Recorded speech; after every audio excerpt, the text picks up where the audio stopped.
Hello, আসসালামু আলাইকুম guys, সবাই কেমন আছেন? আশা করি ভালো আছেন। টাইগার এগ্রো ফার্মে আপনাকে স্বাগতম। চলে এসেছি আরেকটি নতুন ভিডিও নিয়ে। আমার যে ব্রাহ্মা মুরগিগুলো ছিল সেগুলোকে আজকে তৃতীয় ভ্যাকসিন করে ফেললাম। আজকে বোর্ডিং থেকে ব্রাহ্মা মুরগিগুলোকে ছেড়ে দেব এই শেডে। এই শেডটা তার জন্যই তৈরি করছি। যারা যারা খামারে আছেন তারা তো জানেনই যে মুরগিকে বোর্ডিং শেষ করে তা বোর্ডিং থেকে ছেড়ে দিতে হয়। তার জন্য এই শেডটা তৈরি করেছি আমি আজকে। এখন ব্রাহ্মা মুরগিগুলোকে ছেড়ে দেবো এখানে।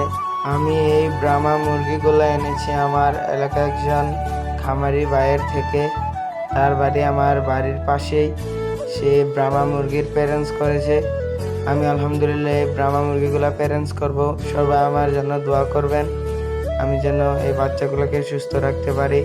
যারা যারা আমার চ্যানেলে নতুন হয়ে থাকেন চ্যানেলটা সাবস্ক্রাইব করে দিবেন আর আমার পাশে থাকবেন আর আমার জন্য দোয়া করবেন। আল্লাহ তাআলা যেন আমার খামারে বরকত দান করেন। আসসালামু আলাইকুম, আল্লাহ হাফেজ।